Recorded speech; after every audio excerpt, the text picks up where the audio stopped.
अस्सलाम वालेकुम नाजरीन, आप देख रहे हैं नया पाकिस्तान और मैं हूं शहजाद इकबाल। चेयरमैन पाकिस्तान तहरीक इंसाफ इमरान खान ने तोशाखाना से जो तहफ खरीदे, जो तहफ बेचे और जो तहफ बतौर तोहफा दूसरों को मुंतकिल किए, उसकी मुकम्मल तफसीलात छुपाने और गलत मालूमात देने के इल्जाम में उन्हें इस्लामाबाद की सेशन अदालत ने आज 3 साल कैद की सजा सुना दी है, जिसके बाद इमरान खान सियासत से 5 साल के लिए नाअहल हो गए हैं और उन्हें जमान पार्क लाहौर से फौरी गिरफ्तार करके इस्लामाबाद मुंतकिल कर दिया गया है और अडियाला जेल में उनकी कैद के इंतजाम भी मुकम्मल कर लिए गए हैं।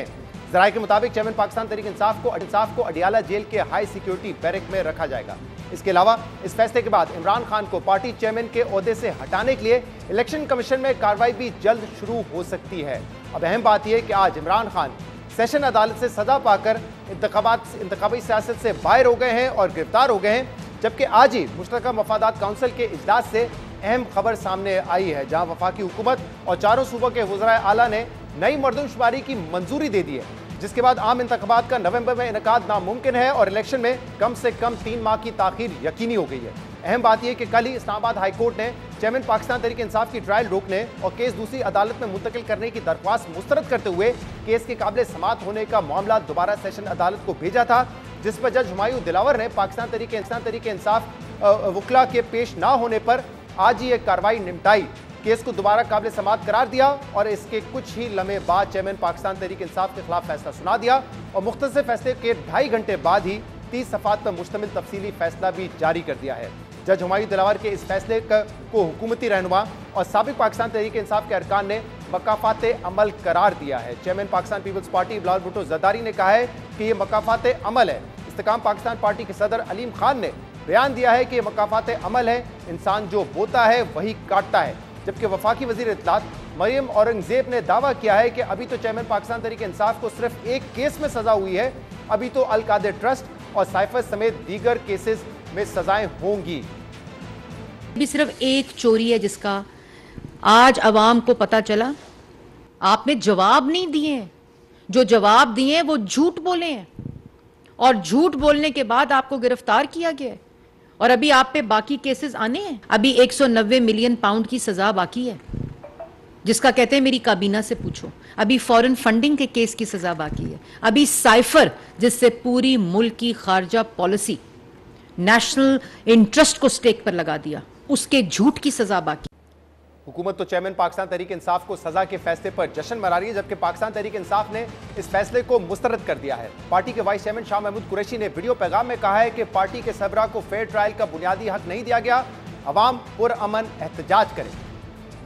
जो आज फैसला आया है उसको लोगों ने इंसाफ के तकाजों के बरक्स जाना है और जो एक बुनियादी हक था इमरान खान का, एक फेयर ट्रायल का, आर्टिकल 10A के तहत वो मुयस्सर नहीं हुआ। सबने मिलकर उनकी आजादी के लिए अपनी जद्दोजहद जारी रखनी है, कानूनी जंग भी लड़नी है और सियासी जद्दोजहद भी करनी है और अपना पुरअमन एहतजाज भी रिकॉर्ड कराना चाहते हैं। वो आपका आईनी कानूनी हक है, कोई वो सलब नहीं कर सकता। पुरअमन रहते हुए आप अपना हक इस्तेमाल कर सकते हैं, इमलाक को नुकसान नहीं पहुंचाना, कानून को हाथ में नहीं लेना। इसके अलावा अपनी गिरफ्तारी से पहले चेयरमैन पाकिस्तान तहरीक इंसाफ ने एक बयान रिकॉर्ड करवाया था, जिसमें उन्होंने कारकुनों से पुरअमन एहतजाज की अपील की थी और अपनी गिरफ्तारी को लंदन प्लान का हिस्सा करार दिया था। पाकिस्तान तहरीक इंसाफ ने अपने चेयरमैन की गिरफ्तारी को आला अदालत में चैलेंज करने का ऐलान भी किया है। सेशन अदालत के जज हुमायूं दिलावर ने आज जो तफसीली फैसला जारी किया है, उसके मुताबिक चेयरमैन पाकिस्तान तहरीक इंसाफ ने कौमी खजाने से फवायद उठाए और उसे जानबूझकर छुपाया। चेयरमैन पाकिस्तान तहरीक इंसाफ ने तोशाखाना तहफ की मालूमात देने में गलत बयानी से काम लिया। इमरान खान की बदनीयती बगैर किसी शक व शुबे के जाहिर हो गई है, वो गलत बयानी करके करप्ट प्रैक्टिस के मुर्तकिब हुए हैं। चेयरमैन पाकिस्तान तहरीक इंसाफ की गिरफ्तारी के लिए IG इस्लामाबाद को वारंट जारी किए जाते हैं। फैसले के मुताबिक चेयरमैन पाकिस्तान तहरीक इंसाफ ने हुकूमत में आने के बाद अगले 3 साल अपने फॉर्म B में गलत डिक्लेरेशन जमा करवाई। फैसले के मुताबिक चेयरमैन पाकिस्तान तहरीक इंसाफ ने माना कि 2018-19 में तोहफे बेच दिए थे, इसलिए उन्हें जाहिर करना जरूरी नहीं समझा। इमरान खान ने तस्लीम किया कि 2019-20 में तोहफे और असासे फॉर्म B में जाहिर नहीं किए। चेयरमैन पाकिस्तान तहरीक इंसाफ ने एतराफ़ किया कि उन्होंने तोहफे आगे गिफ्ट कर दिए थे। फैसले में यह भी कहा गया है कि यह साबित होता है कि चेयरमैन पाकिस्तान तहरीक इंसाफ ने 2018-19 में इलेक्शन कमीशन में झूठा डिक्लेरेशन दिया। फैसले में कहा गया है कि फॉर्म B के मुताबिक बेचे गए और मुंतकिल किए गए असासों की तफसीलात देना लाजिम है। चेयरमैन पाकिस्तान तहरीक इंसाफ ने तोहफे मुंतकिल करने की कोई सबूत नहीं दिए। तोहफे मुंतकिल किए हों तो भी इलेक्शन कमीशन के फॉर्म बी में जाहिर करना जरूरी है। फॉर्म बी में बैरून मुल्क से मिलने वाले तोहफों का खाना है, मगर उसमें कुछ नहीं लिखा गया। चेयरमैन पाकिस्तान तहरीक इंसाफ ने जानबूझकर तोहफों के नाम, दाम, मालूमात छुपाने की कोशिश की। फैसले में यह भी लिखा है कि चेयरमैन पाकिस्तान तहरीक इंसाफ ने जहां हर साल 4 बकरियां जाहिर करना जरूरी समझा, वहीं इंतहाई कीमती असासे छुपाए। चेयरमैन पाकिस्तान तहरीक इंसाफ ने कवानीन की खुद साख्ता गलत तशरीहात की। चेयरमैन पाकिस्तान तहरीक इंसाफ बददियानत और धोखेबाज हैं। झूठे डिक्लेरेशन चेयरमैन पाकिस्तान तहरीक इंसाफ की करप्ट प्रैक्टिस को जाहिर करते हैं। अब अहम बात यह है कि ये वो केस है जो पिछले साल नवंबर से सेशन अदालत में चल रहा था, और इस केस पर चेयरमैन पाकिस्तान तहरीक इंसाफ ये दावा तो करते रहे हैं कि ये एक बेबुनियाद केस है। जब भी ये केस सुना जाएगा तो दूध का दूध, पानी का पानी हो जाएगा। मगर हकीकत यह है कि जब कभी अदालत ने ये केस चलाने की कोशिश हुई, अदालत में इमरान खान को तलब किया गया, तब इमरान खान इस केस की सुनवाई रोकने, अदालती कार्रवाई में ताखीर और खुद हाजिरी से इस्तिस्ना की कोशिश करते रहे। पिछले 9 माह में इमरान खान इस केस की 42 समातों में से सिर्फ 5 बार पेश हुए हैं, और पाकिस्तान तहरीक इंसाफ के चेयरमैन और उनके वकला केस मेरिट पर लड़ने के बजाय हमेशा तकनीकी बुनियादों पर इसे मौखर करने की कोशिश करते रहे। जब उनकी अपनी हुकूमत थी तब तो वो इसमें कामयाब हुए, मगर जब हुकूमत बदली, हालात बदले और चेयरमैन पाकिस्तान तहरीक इंसाफ एस्टैब्लिशमेंट की रॉन्ग साइड पर खड़े हुए, तो इस केस में चेयरमैन पाकिस्तान तहरीक इंसाफ की मुश्किलात बढ़ने लगी। और अब 2 साल बाद इस केस का नतीजा इमरान खान की सजा और नाअहली की सूरत में सामने आ गया है। हम इस पर मजीद बात करेंगे, और इस पर बात करने के लिए हमारे साथ मौजूद हैं अताउल्लाह तारा साहब, नून लीग के सीनियर रहनुमा है, और इसके अलावा हमें ज्वाइन करेंगे पाकिस्तान तहरीक इंसाफ के चेयरमैन के वकील नईम पंचोदा। आप दोनों का बहुत बहुत शुक्रिया ज्वाइन करने के लिए। पहले मैं आपकी तरफ आता हूँ नईम साहब, आज इस फैसले में कहा गया है कि पाकिस्तान तहरीक इंसाफ के चेयरमैन ने असासे छुपाए, झूठी डिक्लेरेशन दी, वो बदयानत हैं, धोखेबाज हैं। लेकिन कुछ देर पहले आप लोगों ने जो प्रेस कॉन्फ्रेंस की उसमें आपने कहा है कि ये इंसाफ का कत्ल है। क्या वजह है, जब आप समझते हैं कि इंसाफ का कत्ल है, तो आज भी जब इस केस के मेरिट से पहले यह फैसला होना था कि क्या ये काबिल समाअत है या नहीं, लेकिन आपकी जो पूरी पीटीआई चेयरमैन की जो लॉयर्स की टीम है वो वहां पे नहीं पहुंची, 2 मरतबा कार्रवाई को मुलतवी किया गया। क्या वजह है आप लोग वहां पे नहीं पहुंचे और फिर ये फैसला आ गया आज? गुजारिश ये है कि हम तो अदालतों में तभी आते हैं, इंसाफ के लिए दरवाज़ा खटखटाते हैं, लेकिन सुबह पेश हुए। बिल्कुल हाई कोर्ट के ऑर्डर के अंदर कोई ऐसी चीज़ नहीं थी कि आपने फैसला जो है 1 दिन के अंदर अंदर ही सुनाना है। जब हाई कोर्ट एक दरख्वास्त जो है हमारी एक्सेप्ट करती है और उसके ऊपर नोटिस देती है कि गवाहों के हवाले से जो हमने इशू उठाया हुआ था कि हमारे गवाह हमें पेश करने का मौका दिया जाए, जो कि जज साहब ने खुद कहा कि आप अपने गवाह जो है पेश करें, और 1:30 बजे जाकर कह देते हैं कि जो है गवाह जो है वो रेलेवेंट नहीं है, तो उसके बाद जो है हम हाई कोर्ट में जाते हैं और दरख्वास्त हमारी एक्सेप्ट होती है। आप देख लें कि मेंटेनेबिलिटी की जो उठाया हुआ था मामला, 3 दफा इन्हीं जज साहब को दोबारा वो भेजा गया, जो पहले ही बायस हैं, अपना माइंड डिस्क्लोज कर चुके हैं, जिनके हवाले से हमने ट्रांसफर दरख्वास्त दी हुई है। हाई कोर्ट 3 महीने हमारी दरख्वास्त ही नहीं लगाता। हाई कोर्ट को सुप्रीम कोर्ट कहती है कि ट्रांसफर के हवाले से इनकी दरख्वास्त सुने, क्यों नहीं सुन रहे, फिर लगाई जाती है और बगैर रीजंस के वो जो है दरख्वास्त मुस्तरद कर दी जाती है, और फेसबुक आईडी के ऊपर उल्टा रिमार्क्स ये दिए जाते हैं कि उनके खिलाफ कार्रवाई की जाए जो जज साहब के बारे में बोल रहे हैं। क्या एक बंदा उसको एतराज है कि आपने उसको उठा के पुलिस लाइन के अंदर जाकर उसके ऊपर फर्द जुर्म लगाया है, और वो ये कहता है कि मुझे फेयर ट्रायल नहीं मिल रहा। 2 दफा फैसला इन्होंने खिलाफ दिया है। जमान पार्क में ऑपरेशन 26 घंटे इसी केस के अंदर किया गया, तो क्या उसको इतना भी हक नहीं है? पूरे पाकिस्तान में कोई और जज नहीं है क्या? इस डिस्ट्रिक्ट कोर्ट के अंदर कोई और जज नहीं था जिसके पास केस की सुनवाई हो सकती? इमरान खान साहब 2 महीनों में 350 के करीब मुकदमात में पेश हो चुके हैं, तो क्या किसी जगह पे उन्होंने वो भाग्य? ठीक है नईम साहब, मैं जरा इस डिस्कशन को आगे भी बढ़ाऊंगा, क्योंकि इस जो फैसले में मेरिट ऑफ द केस के हवाले से बात की गई, मैं उस पर भी आपसे बात करूंगा। लेकिन अताउल्लाह तारा साहब, क्योंकि आप भी मुख्तलिफ समातों में वहां पर मौजूद थे और आप ये कहते रहे हैं, और ये बात दुरुस्त भी है कि जब इनिशियल स्टेजेस पे ये केस था तो ताखीरी हरबे पाकिस्तान तहरीक इंसाफ के चेयरमैन की जानिब से इस्तेमाल किए जा रहे थे ताकि चार्जशीट ना किया जाए। जब भी उनको हाजिरी से कहा तो उन्होंने इस्तिस्ना मांगने की कोशिश की, लेकिन अगर पिछले चंद हफ्तों में देखा जाए तो बहुत तेजी से जज हुमायूं दिलावर ने ये केस चलाया है, और जो इनका हक था कि जो इनके विटनेसेस थे उनको प्रेजेंट किया जाता, उसको भी इररिलेवेंट करके मुस्तरद कर दिया। इस्लामाबाद हाई कोर्ट में अभी तक वो पेंडिंग है मामला। तो आपके ख्याल में बहुत क्या जल्दबाजी में फैसला हुआ, और जो टेक्निकल नुक्ते उठाए नईम साहब ने, क्या ये जो फैसला है ट्रायल कोर्ट का, ये सुपीरियर कोर्ट्स में स्टैंड कर पाएगा? बहुत शुक्रिया शहजाद साहब, इनके बस में हो तो ये 11 से 12 साल इस केस को चलाएं। पाकिस्तान की कोई अदालत किसी साइल को ये इजाजत नहीं देती कि जब ट्रायल पेंडिंग हो वो 11 पिटिशन हाई कोर्ट में करे, वो 2 पिटिशन सुप्रीम कोर्ट में करे, वो दोपहर को पिटिशन दाखिल करे, शाम को नंबर लगे और सुबह समाअत के लिए मुकर्रर की जाए। अगर फाइलिंग ऑफ एप्लीकेशंस को स्टे ऑर्डर कंसिडर आप करना शुरू कर दें तो बंदा कत्ल करेगा या रेप करेगा या डकैती डालेगा और अगले दिन हाई कोर्ट में एप्लीकेशन डाल के कहेगा मुझे हाथ ना लगाना, मेरा ट्रायल मत चलाओ। ये अजीब मंतक है। यानी पिछले 11 माह में मुझे बता दें जो हाजिरी माफी की दरखास्तें इनकी कबूल की गई हैं, आउट ऑफ द 40 अपीयरेंसेस ये आए हैं कोई 35 दफा 36 दफा ये गैर हाजिरी इनकी हुई है 35 से 36 दफा। वो जो इनकी 35 या 36 दफा गैर हाजिरी है उस पे हाजिरी माफी की दरखास्त माहिर दिलावर साहब ने क्यों कबूल की? इनको क्यों नहीं कहा कटहरे में आके खड़े हो?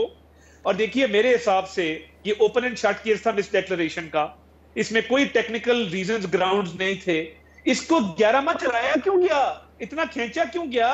क्योंकि जो फॉरेन फंडिंग 6 साल जिन्होंने चलाया है वो चाहते थे ये भी कम से कम 10-11 साल चले, जवाब ना देना पड़े, क्योंकि मिस डिक्लेरेशन हुई है, करप्शन हुई है, करप्ट प्रैक्टिसेस हुई हैं, चोरी की है, वो साबित हो रही थी। अब प्रॉब्लम क्या है कि जब आप सारे राइट्स आपके हो चुके, आपने कर लिए एक्सरसाइज, आपने 342 का बयान भी रिकॉर्ड करवा दिया, साइन भी कर दिए, एडिशनल विटनेसेस की लिस्ट किसकी आ रही है? इररिलेवेंट लोगों की।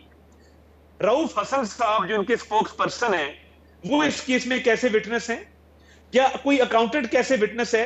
अगर इनकी नीयत ठीक थी और इन्होंने कुछ गलत नहीं किया था, ये उस खरीदार को लाते कटहरे के अंदर और विटनेस की लिस्ट में डालते जिसको इन्होंने वो तोहफे बेचे थे, उसे कहते कि ये रेलेवेंट विटनेस है, ये हमने तोहफे बेचे हैं, ये इसने में पैसे दिए हैं, ये रसीद है, इससे रसीद पूछें।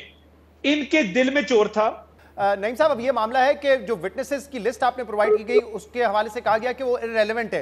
ये बात तो दुरुस्त है ना कि जिसको घड़ी बेची थी वो बता देता आकर कि कितने में घड़ी बेची थी, क्योंकि मामला मिस डिक्लेरेशन का है कि जितना क्लेम किया गया था कि 5 करोड़ 80 लाख में घड़ी बेची, लेकिन जो ऑर्डर में लिखा हुआ है कि जो तफसीलात आई हैं बैंक अकाउंट्स की वो तो सिर्फ ये जाहिर करती है कि उस दौरान जो ट्रांजैक्शन है वो सिर्फ 3 करोड़ रुपए की है। तो जो प्रॉपर विटनेस पेश करते तो पता चल जाता क्या मामला था। देखिए जो डॉक्यूमेंट्स मंगवाए गए हैं बैंक से वो भी सारे फैब्रिकेटेड थे, और जो बात ये करते हैं कि विटनेसेस इन्होंने दिए हैं, फलाना दिया है, वो उसके रिलेटेड थे जिन्होंने रिटर्न्स जमा करवाई थी, और ये प्राइवेट गवाह थे। अभी सरकारी गवाह हमने देने थे, जैसे कि जो ये वहां से कैबिनेट से सारी डिटेल्स मंगवाई गई, सेक्रेटरी कैबिनेट को बुलाना था, बाकियों को बुलाना था, जिसने घड़ी जो है आगे सेल की, उसके हवाले से भी खान साहब ने बताया कि ये जो गिफ्ट्स हैं इसका जो प्रोसेस होता था वो बाकायदा तौर पर मैंने फॉलो किया, किसी जगह पे कोई चीज छुपाई नहीं। ऐसा जब डिक्लेयर किए जाते हैं तो क्यों कैबिनेट सेक्रेटरी को और एमएस का नाम उन्होंने खुद लिया था 342 के बयान में, क्यों नहीं उनको बुलवाया आप लोगों ने अपने विटनेस के तौर पे? देखें वो विटनेस के तौर पर पहले हमने 4 गवाह दिए, मजीद हमने गवाह देने थे, फिर सरकारी गवाह हमने देने थे, हमें मौका तो दिया जाता ना। आप ये कहते हैं कि ये 4 गवाह रेलेवेंट नहीं है, तो फिर आप ये तो हक खत्म ना करें ना कि फाइनल आर्गुमेंट्स पे आ जाएं। आप ये करें कि ये 4 ठीक नहीं है, आप नए गवाह दें। ऑर्डर तो ये करना था आपने।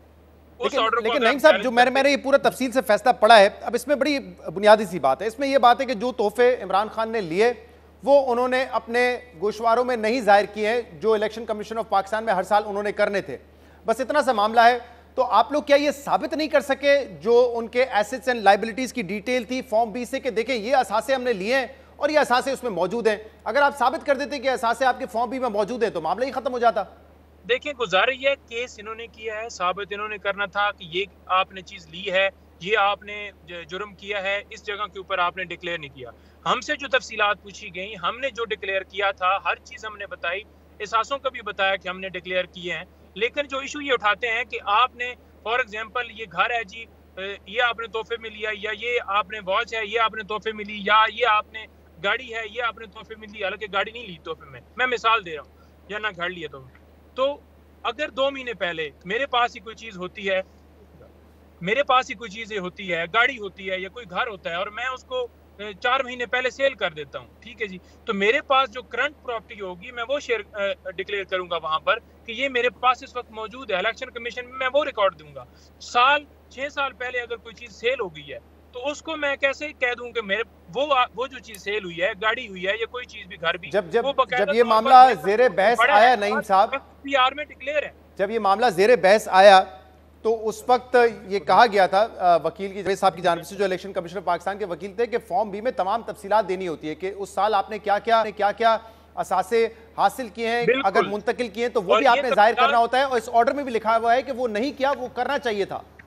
बिल्कुल है, यहाँ पर रकम क्लियर है, लिखी हुई है, लेकिन उसके ऊपर ये कहते हैं जी कि तोशाखाना नहीं लिखा हुआ। तोशाखाना के हवाले से यही फॉर्म, जो कि वहां पर खाना भी होता है एफबीआर के अंदर, उस फॉर्म के अंदर वो बकायदा तौर पर लिखा हुआ है। कहाँ लिखा हुआ है? क्योंकि मेरे पास तो है ये गोशवारे इस वक्त 2018-19 के हवाले से, सिर्फ जो एसेट्स हैं उसमें ये लिखा हुआ है कि बैंक अल फला जो अकाउंट नंबर इस्तेमाल किया गया है उसमें 5 करोड़ 80 लाख मौजूद है, लेकिन ये फाइनल अमाउंट है। लेकिन इस जजमेंट में लिखा हुआ है कि इन 6 महीने के दौरान जब ये तोहफे बेचे गए थे तो सिर्फ एक 3 करोड़ की ट्रांजैक्शन उसमें मौजूद है।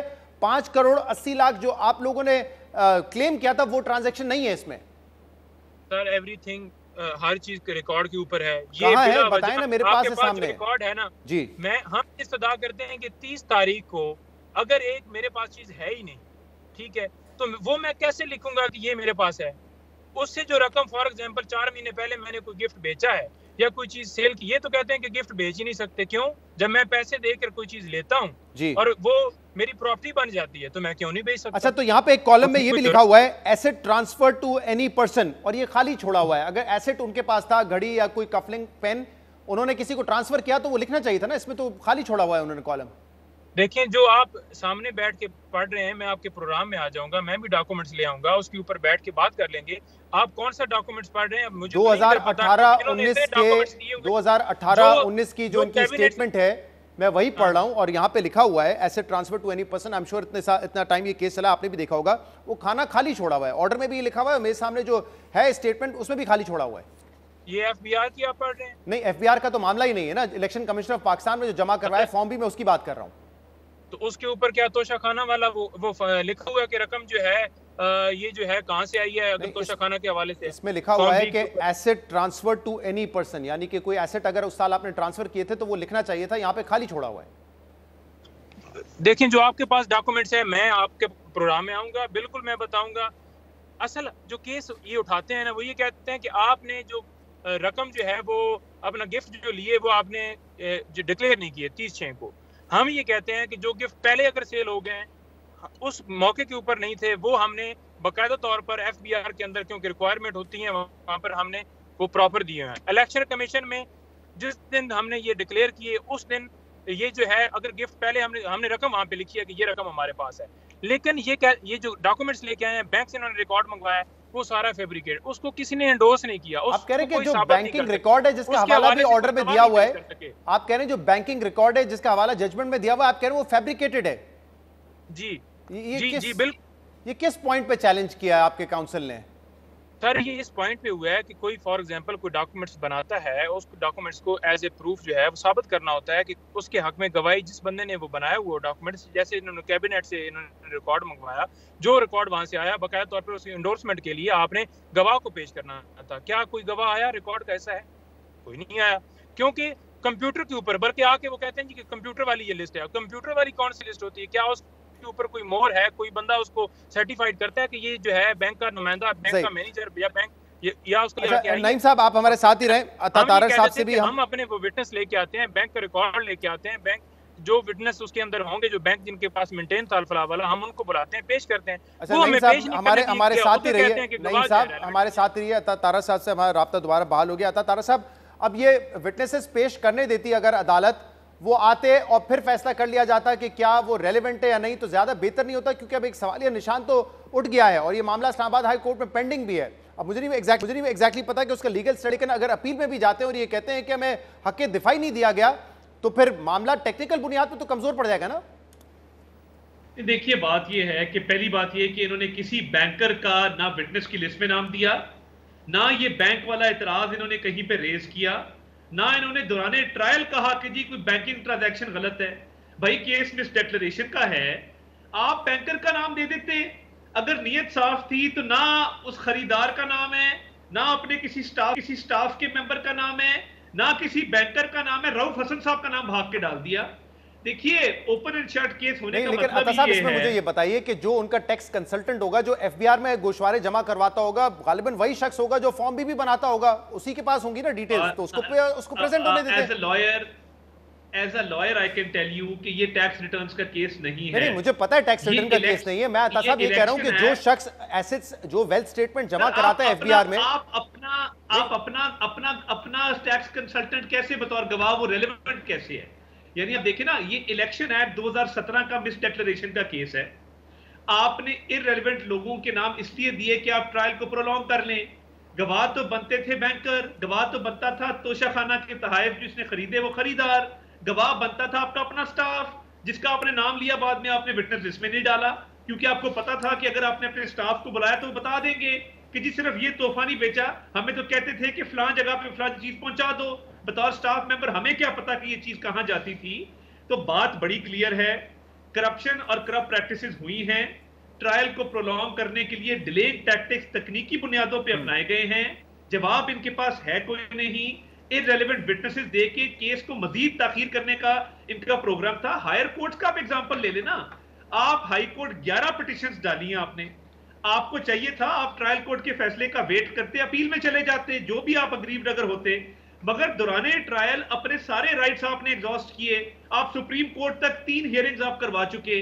इस्लामाबाद हाई कोर्ट की 11 पिटीशंस में कई हफ्ते बहस होती रही। देखना ये अता साहब के जो इस्लामाबाद हाई कोर्ट में इनकी दरख्वास्तें हैं, क्या वो अब भी उन पे समाअत होगी या उनको वो मामला अपील में उठाना पड़ेगा? लेकिन देखें, आपने क्योंकि पूरा केस देखा है, अब ये लिस्ट आप लोगों की हुकूमत के टाइम पे जारी हो चुकी है कि तोशाखाना में किस रहनुमा ने कितने तहफ़ लिए, पार्लियामेंटेरियंस भी हैं, दीगर लोग भी हैं।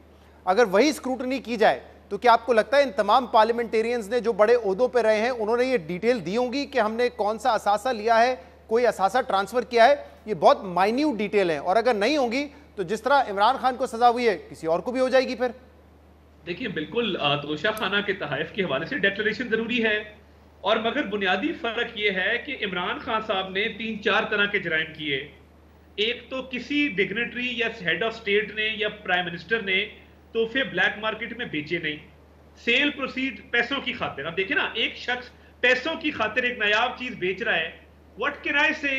हर किसी की अपनी मोरालिटी है, हर किसी की अपनी वैल्यूज है। लेकिन अता साहब वो लीगल केस नहीं है ना, लीगल केस में नहीं है, कहीं नहीं इसमें जिक्र नहीं है। मैंने पूरा ऑर्डर पढ़ा है, उसमें कहीं ये नहीं लिखा हुआ कि आपने तोहफे बेचे क्यों। सुन लीजिए, मेरा सवाल सुन लीजिए दोबारा एक दफा। इस पूरे ऑर्डर में कहीं ये नहीं लिखा हुआ है कि आपने तोहफे बेचे क्यों, आपने कैश पेमेंट क्यों की। ये इररेलेवेंट है, ये शायद सियासी बयानी के लिए ठीक हो, लेकिन केस के मुतालिक इररेलेवेंट है। रेलेवेंट ये है कि जो तोहफे आपने लिए, चाहे वो अपने पास रखे या ट्रांसफर किए किसी को, उसकी डिटेल आपने शामिल किए या नहीं किए, बस ये केस है। जो ईसीपी का रेफरेंस था जिसकी बुनियाद पे ये क्रिमिनल कंप्लेंट फाइल की गई, उसमें अली जफर साहब ने ड्यूरिंग आर्ग्यूमेंट्स कहा कि हमने ये तोहफे बेच के बैंक फला के फला अकाउंट में पैसे जमा कराए हैं। उस ऑर्डर में जब डिस्क्वालिफिकेशन का ऑर्डर आया तो लिखा गया कि क्योंकि वो पैसे मुताबिकत नहीं रखते तोहफे की असल कीमत से, इसलिए ये डिस्क्वालिफिकेशन की एक कॉज बनी। तो बात ये है कि लोग तो ये मोमेंटोज रखते हैं बतौर मेमोरी के, बतौर सूवेनियर्स के, कोई इनको बेचता नहीं है। अब आपने अगर डिक्लेयर नहीं किए, किसी और ने नहीं किए होंगे, उस पर भी ये कानून लागू होगा, उसके लिए भी लागू होगा। ठीक है, होगा, मगर यहाँ पे करप्शन और इस तरह भी है। ठीक है, मुझे एक ब्रेक प्रोग्राम में शामिल करनी है। एक ब्रेक के बाद हम दोबारा प्रोग्राम में हाजिर होते हैं, हमारे साथ रहिएगा।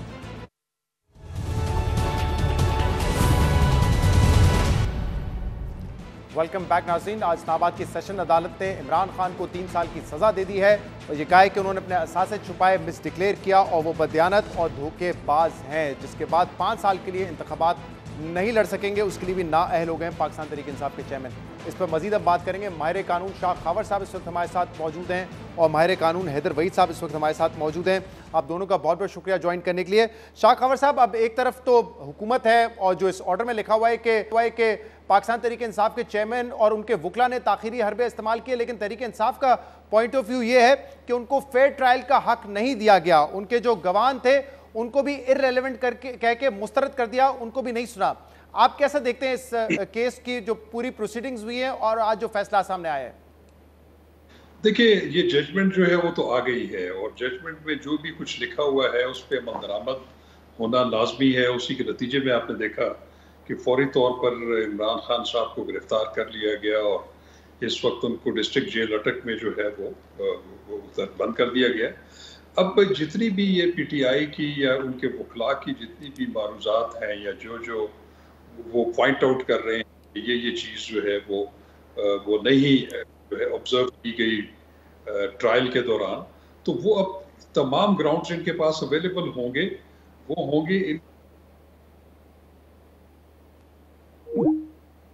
राब्ता हमारे शाह खबर साहब से मुनक़ता हो गया है। हैदर रईस साहब, आप हमारे साथ मौजूद हैं। आपको लगता है कि एतराज़ ये दुरुस्त है तहरीक इंसाफ की जानिब से कि इमरान खान को फेयर ट्रायल का हक नहीं दिया गया और बहुत जल्दबाजी में इस केस की प्रोसीडिंग चलाई गई और गवाह को भी नहीं सुना गया?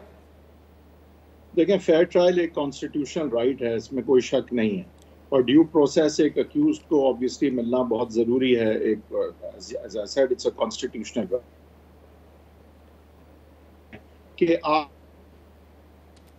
कि आप अपने सामने पूरा प्रोसेस होते देखें जिसके नतीजे में आपकी लाइफ या लिबर्टी ली जा सकती है, वो आपका हक है। दैट इज़ वाई आपको प्रोड्यूस भी किया जाता है कि आप देख लें कि आपके खिलाफ जो केस चल रहा है, जो प्रोसिक्यूशन चल रही है, जो चार्ज फ्रेम हुआ है, वो आपके खिलाफ साबित किस तरह हो रहा है, आप देख लें।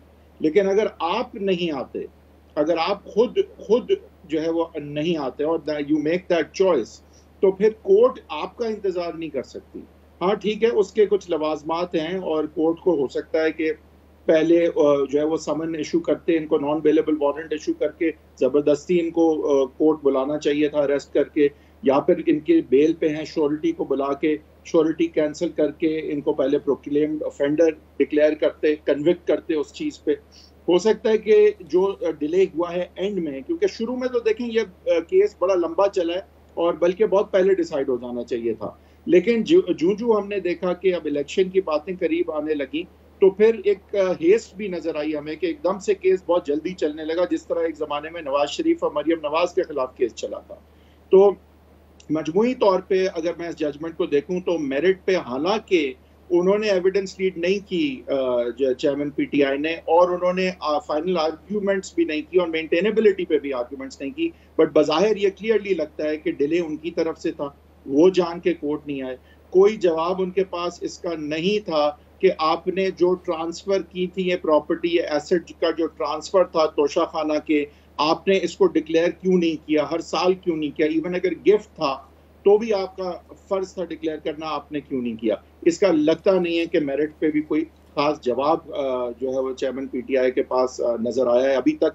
इसमें कोई शक नहीं है कि ओवरऑल जजमेंट मेरिट पे अगर देखें तो बिल्कुल चेयरमैन पीटीआई के खिलाफ दुरुस्त लगती है, लेकिन क्योंकि बावजूद इसके कि उनको मौके दिए गए वो नहीं आए हैं, तो एक हद तक इसको मुतनाज़ा बनाने का मौका जरूर होगा, और ये ऐन मुमकिन है कि इस बुनियाद पे ये रिमांड भी हो सकता है केस के, ये हुज्जत भी पूरी की जाए, और शायद इनको पूरा डिले इतना शायद नहीं था एंड में जितना हेस्ट थी। ठीक है शाह खबर साहब, आप बताइएगा कि आपको भी लगता है कि ये रिमांड बैक हो सकता है, और जो इस वक्त पेंडिंग अपील है, जो दरख्वास्त है पाकिस्तान तहरीक इंसाफ के चेयरमैन की, जिसमें एक ये भी है कि गवाहों को नहीं सुना गया, वो इस्लामाबाद हाई कोर्ट अगले हफ्ते टेकअप करेगी, उसका इस वक्त लीगल स्टेटस क्या है? क्या वो भी अब खत्म हो गई है क्योंकि जजमेंट आ गई है, और क्या अब वो मामला अपील में उठाना पड़ेगा, या जो इस्लामाबाद हाई कोर्ट के पास वो मामला पेंडिंग है उस पर फैसला आएगा तो रिमांड बैक हो जाएगा केस?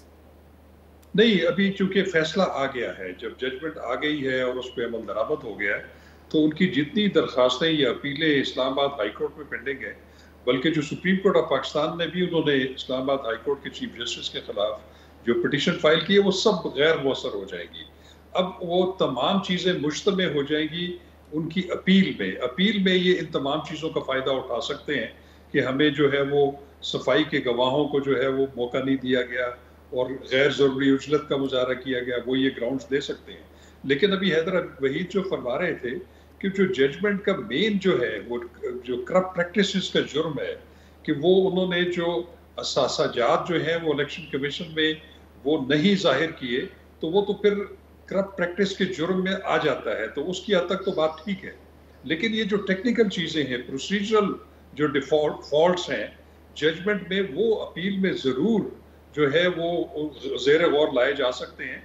लेकिन इस वक्त तो ये है कि उस पर अमल दरामद हो गया और तमाम जो मुतफर्रिक दरखास्तें हाई कोर्ट में हैं वो सब गैर मौसर है। लेकिन एक चीज़ मैं यहाँ पे आपको बताऊंगा कि जब इनकी तरफ से अपील फाइल होगी कन्विक्शन के अगेंस्ट इस्लामाबाद हाई कोर्ट में, तो उसमें रूटीन होती है कि वो फिर इसमें जो सज़ा हुई है उसकी मुअत्तली की दरख्वास्त भी जो है वो देंगे, और ऐसी सूरत में उस पर जब नोटिस होता है तो जो 3 साल की सजा होती है उसको कम सजा तस्वर किया जाता है, तो इसलिए वो इनको फायदा हासिल हो सकता है। सेंटेंस सस्पेंड हो जाएगा लेकिन कन्विक्शन बरकरार रहेगी। कन्विक्शन बरकरार रहेगी, बिल्कुल यही सूरत है। सही। हैदर साहब जरा ये बताइएगा कि देखिए पनामा के वक्त भी हमने देखा 450 लोगों का नाम था, लेकिन उस वक्त सिर्फ तहकीकात हुई नवाज शरीफ के खिलाफ और बाकियों के खिलाफ आज तक नहीं हुई। अब ये भी एक ऐसा मामला है जिसमें बड़ी बारीक बीनी से देखा गया है कि क्या एसेट एंड लायबिलिटीज में फॉर्म बी में आपने तोशाखाना के तहफ़ दिखाए या नहीं दिखाए। तो इमरान खान तो इस पर आज सजा पा गए हैं, लेकिन क्या आपको लगता है कि दूसरे जो लोग हैं पार्लियामेंटेरियन जिनकी अब लिस्ट आ चुकी है कि उन्होंने कितने तहफ़ लिए हैं, उनकी स्क्रूटनी होगी या ये भी पनामा की तरह वन ऑफ केस होगा कि जिसपे फोकस है बस वहीं तक महदूद रहेगा?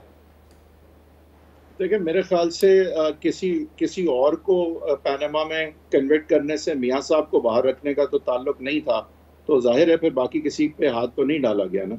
तो ये बात तो बहुत क्लियर है कि एक रिसीवेबल पे अगर आप किसी को कन्वर्ट कर रहे हैं और या नाअहल कर रहे हैं तो अब बाकी सारे लोगों से तो इस चीज़ का कोई ताल्लुक नहीं है, क्योंकि आपने जिसको बाहर रखना था वो आपने अचीव कर लिया। यहाँ पे जहाँ तक बात है तो देखें, मुझे मेरिट पे खान साहब के खिलाफ बहुत स्ट्रॉन्ग केस लग रहा है, मियाँ साहब के खिलाफ 0 केस। ये केस ठीक है, मतलब कोई सोचने वाला अगर नॉन लीगल तरीके से सोचे कि चलो घड़ी महंगी बेच दी, यहाँ तो पता नहीं क्या क्या हो जाता है, या एसेट वो डिक्लेयर नहीं किया बेचने के बाद, क्या बड़ी बात है। ले पर्सन ये सोच सकता है, बट टेक्निकली लीगली वो पाबंद थे कि वो तमाम तफसीलात अपनी जाहिर करते। बहुत बहुत शुक्रिया हैदर वहीद साहब और शाह खबर साहब। आज CCI के हवाले से अहम फैसला है जिसके बाद ये ऑलमोस्ट कंफर्म है कि जो इलेक्शंस हैं वो नवंबर में नहीं होने, उनमें कम से कम 3 से 4 माह की ताख़ीर हो सकती है। इस पर बात करेंगे ब्रेक बाद।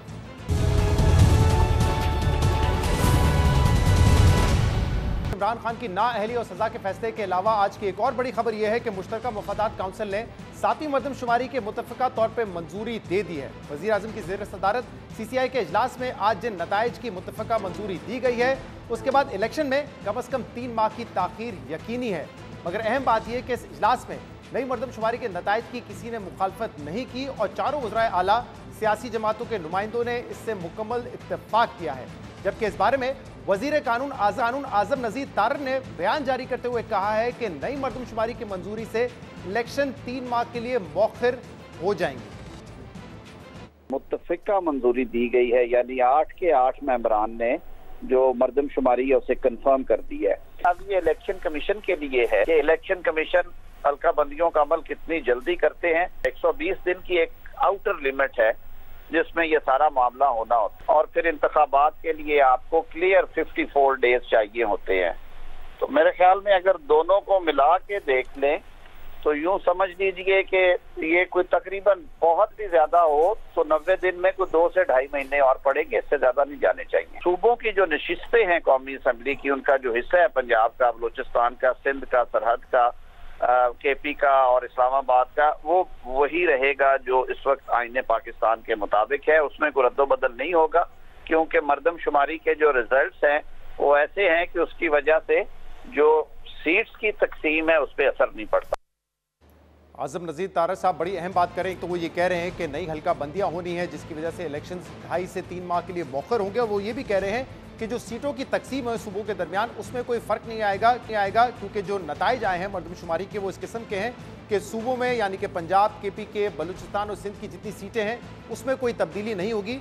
अलबत्ता डीलिमिटेशन ज़रूर होगी, यानी कि सिंध में जो या किसी भी सूबे में जो डीलिमिटेशन है उससे सीटों का तनासुब शहरी और दही इलाकों में वो चेंज हो सकता है, लेकिन सूबों के दरमियान जो तनासुब इस वक्त है आइन में वही रहेगा। ना कोई अमेंडमेंट की ज़रूरत होगी, ना उसमें तब्दीली की कोई ज़रूरत है। लेकिन अहम बात यह है और बहुत ज़रूरी बात यह है कि इस वक्त सारी बहस ये होगी कि इस नई मरदमशुमारी की वजह से इंतखाबात मुलतवी हो जाएंगे, लेकिन इस जो नंबर्स आदाद शुमार सामने आए हैं इस मरदमशुमारी पे उसको भी ज़रा गौर से देखने की ज़रूरत है, क्योंकि इन नंबर्स के मुताबिक पाकिस्तान की जो आबादी है वो 20 करोड़ 76 लाख से बढ़कर अब 24 करोड़ से ज़्यादा हो चुकी है। और 2017 के मुकाबले में जो पाकिस्तान की आबादी का ग्रोथ रेट है उसमें भी इजाफा हुआ है। 2017 के जो सेंसस थे उसमें पाकिस्तान की आबादी 2.4% से बढ़ रही थी और अब पाकिस्तान की आबादी 2.55% से बढ़ रही है, जो कि बांग्लादेश, इंडिया, श्रीलंका से भी ज़्यादा है। इंडिया में जो ग्रोथ रेट है वो 0.8% है। बांग्लादेश की आबादी जो बढ़ रही है वो 1.1% से बढ़ी। और ये बताना इसलिए ज़रूरी है क्योंकि अगर हम वाकई इस मुल्क की खैर चाहते हैं, पाकिस्तान को तरक्की चाहते हैं, तो ये ज़रूरी है कि तमाम सियासी जमातें पूरी रियासत इस बात पे गौर करे कि हम पाकिस्तान की आबादी को कहाँ लेके जा रहे हैं, क्योंकि अगर आबादी इसी तेज़ी से बढ़ती रही तो ना मुल्क तरक्की करेगा, ना हम आवाम को तालीम की सहूलत दे सकेंगे, ना उनको सेहत की सहूलियात दे सकेंगे और ना ही उनके लिए रोज़गार का बंदोबस्त कर सकेंगे। इसलिए सियासी बहस तो इस पर होती रहेगी, लेकिन इस बात पे गौर करने की ज़रूरत है कि पाकिस्तान की जो आबादी है वो तेज़ी से बढ़ रही है, अभी भी 2.5% से बढ़ रही है, जबकि हमारे पड़ोसी ममालिक जहाँ पे ये मसला था कुछ दहाइयों पहले, अब वो इस पर कंट्रोल पा चुके हैं, उस पर काबू पा चुके हैं। इस पर भी बात करेंगे और जो सियासी मामला है उस पर भी बात करेंगे। इस वक्त हमारे साथ सीनियर सहाफ़ी और तज्ज़ियाकार हामिद मीर साहब मौजूद, अज़ेब खानज़ादा साहब मौजूद है। आप दोनों का बहुत बहुत शुक्रिया ज्वाइन करने के लिए। हामिद मीर साहब, बहुत ही धमाका खेज दिन, बड़ी बड़ी खबरें, इमरान खान नाअहल हो गए, सज़ा हो गई 3 साल की, उनको अब जेल में भी मुंतकिल कर दिया गया है, और दूसरी तरफ आज ये फैसला CCI का कि नई मरदमशुमारी पर इलेक्शन होंगे, यानी कि इलेक्शन तो अब मुलतवी हुए ही हुए। कैसा देखते हैं आप इसको? शुक्रिया शहजाद इकबाल साहब। मेरे लिए तो कोई भी खबर धमाका खेज नहीं है। ये सब खबरें जो हैं कम अज़ कम मेरे लिए और बहुत से पाकिस्तानियों के लिए, करोड़ों पाकिस्तानियों के लिए एक्सपेक्टेड थी। सबको पता था कि ये जो जज साहब हैं हुमायूं दिलावर साहब, ये इमरान खान साहब को कन्विक्ट करेंगे, और इसका अंदाज़ा उस वक्त हो गया था जब ये तोशाखाना केस की हेयरिंग कर रहे थे। एक जज जफर इकबाल साहब, उनको अप्रैल के तीसरे हफ्ते में उनको चेंज किया गया। तो जब जफर इकबाल साहब को चेंज किया गया और हुमायूं दिलावर साहब को लाया गया, और फिर जब हुमायूं दिलावर साहब के बारे में PTI के जो वकला थे उन्होंने इनके ऊपर कुछ इल्ज़ामात लगाए कि ये पे चेयरमैन तहरीक इंसाफ के खिलाफ पोस्टें वगैरह करते रहे हैं, जिसकी कि उन्होंने तरदीद की, तो ये वाज़ेह हो गया था कि ये क्या देंगे, इनका वर्डिक्ट क्या होगा। और इसी तरह जो मुर्दमशुमारी के हवाले से हम पिछले तकरीबन 1 साल से कह रहे हैं कि मुर्दमशुमारी की बुनियाद पे इंतखाबात को मुलतवी किया जाएगा, और ख़ास तौर पे जनवरी में जब पंजाब और खैबर पख्तूनख्वा की हुकूमतें जो हैं वो डिज़ोल्व हुई थी और कहा गया कि जी 90 दिन के अंदर इलेक्शन होगा, और सुप्रीम कोर्ट का ऑर्डर भी था, तो उस वक्त भी हमें पता था कि ये 90 दिन के अंदर इलेक्शन नहीं होगा, और अभी भी हमें पता था कि ये अगस्त में जब असम्बली डिज़ोल्व होगी तो 90 दिन के अंदर इलेक्शन नहीं होगा। तो ये जो आज कौमी मुश्तरका मुफादात की कौंसिल ने जो भी फैसला किया है, इस फैसले का ऑलरेडी पाकिस्तान के बहुत से लोगों को अंदाजा था, इसका पता था। लिहाजा जब अदालतों के फैसलों का सबको पहले से पता हो तो वो कोई धमाका खेज खबर नहीं होती, और जब मुश्तरका मुफादात की कौंसिल का जो फैसला है उसका भी पहले से आपको पता हो कि इसके फैसले की बुनियाद पे इलेक्शन मजीद डिले होगा, तो ये भी कोई धमाका खेज खबर नहीं है। धमाका खेज चीज़ वो ये है कि अदालतों के फैसलों से या आइनी इदारे, जैसा कि मुश्तरका मुफादात कौंसिल का इदारा भी एक आइनी इदारा है, तो अदालत भी एक आइनी इदारा होता है, तो जब आइनी इदारों के फैसलों से किसी मुल्क में सियासी इस्तेहकाम की बजाय अदम इस्तेहकाम फैलना शुरू हो जाए, तो वो जो चीज़ है वो धमाका खेज होती है, और जो धमाका होता है जाहिर बात है उसमें तो पड़खचे ही उड़ते हैं, तो इसमें मुझे लगता है कि जमहूरियत के पड़खचे उड़ेंगे। एक कमेंट इस पे भी कर दीजिए, क्योंकि पहले आपने केस के हवाले से बात की, तो जो PTI का आज रद्द अमल है और जो उनका एतराज़ है कि हमें फेयर ट्रायल नहीं मिला, आपके ख्याल में उसमें वजन है? देखिए, रवायती तौर पे जो तहरीक इंसाफ का जो ट्रैक रिकॉर्ड है उसको आप देखें तो वो इसमें काफ़ी महारत रखते हैं कि कोई भी मुकदमा हो तो वो उसको डिलेइंग टैक्टिक्स के ज़रिए उसको आगे ले जाना और उसको लंबा खींचना, इसमें उनकी महारत है, उनके बहुत से वकीलों की। और इस मामले में भी मैं तो यही एक्सपेक्ट कर रहा था कि PTI इसको आगे लेके जाएगी, लेकिन जब जज जफर इकबाल को चेंज किया गया, जफर इकबाल साहब जो हैं उनके बारे में ये कोई तासुर नहीं था कि वो कोई मुतासिब जज हैं, बल्कि उन पर में तहरीक इंसाफ के कुछ एतराज़ात थे। तहरीक इंसाफ की जो सोशल मीडिया साइबर फोर्स है, इनके जो साइबर कमांडोज हैं, उन्होंने जफर इकबाल साहब की भी काफ़ी कैरेक्टर असैसिनेशन की थी, लेकिन वो एक बैलेंस जज थे, और उनके बारे में ये आप नहीं कह सकते कि वो उनकी जो क्रेडिबिलिटी है वो ख़राब थी। अब जब केस जो है वो हुकूमत समझती है कि उसका मजबूत है, तो वो एक ऐसे जज को ले आए, और फिर जो इस फैसले की टाइमिंग है शहजाद साहब, ये टाइमिंग बड़ी इंपॉर्टेंट है। आज का दिन 5 अगस्त को आप पूरे पाकिस्तान में चौकों और चौराहों में, इस्लामाबाद में तो हर चौक और चौराहे में बैनर लगे हुए हैं यौम इस्तेहसाल कश्मीर। तो आज तो पाकिस्तानी कौम जो है उसको कश्मीरियों के साथ इज़हार यकजहती करना था, लेकिन अभी मीडिया पे आप देख लें कश्मीर की बात तो हो ही नहीं रही, हर तरफ इमरान खान को जो कन्विक्ट किया गया उसकी बात हो रही है। तो ये क्या जरूरत थी सैटरडे वाले दिन, हफ्ते के दिन ये फैसला जरूर सुनाना था, और 2-3 दिन से ये पता लग रहा था, अंदाजा हो रहा था कि जज साहब ने फैसला जो है इसी वीकेंड पे सुनाना है, हर सूरत में सुनाना है। तो ये हमारा पाकिस्तान जो है ना, ये कोई आइडियल डेमोक्रेसी तो है नहीं है। तो जब जजेस जो हैं वो गलत टाइमिंग के साथ एक बुरी रेपुटेशन का जज जो है वो एक गलत दिन फैसला सुना रहा है, और इस फैसले का फायदा जो है वो उन दुश्मनों को हुआ है जिनका ख्याल था कि आज 5 अगस्त के दिन पाकिस्तानी कौम पता नहीं इंडिया के खिलाफ क्या क्या मुजाहरे करेगी, क्या क्या बातें होगी, लेकिन आज इंडिया के खिलाफ तो बातें नहीं हो रही। आप देखें हर तरफ इमरान खान की बात हो रही है। शाहजेब साहब, पहले इमरान खान साहब की गिरफ्तारी और सजा के हवाले से बात कर लेते हैं। अब इस केस में पहले तो हमने देखा कि तहरीक इंसाफ के वकला ने ताखीरी हरबे इस्तेमाल करने की कोशिश की, फिर जज साहब चेंज होते हैं और फिर हुमायूं दिलावर साहब ने ये केस बहुत तेजी से सुना है, रोजाना की बुनियाद पर सुना है, और अब तहरीक इंसाफ ये गिला कर रही है कि हमें फेयर ट्रायल का हक नहीं मिला, हमें तो हक के दिफा भी नहीं दिया गया, हमारे विटनेस को सुना ही नहीं गया। तो आपको लगता है कि उनका ये शिकवा दुरुस्त है कि फेयर ट्रायल नहीं मिला, और इस केस का अब आपको मुस्तकबिल क्या नजर आ रहा है?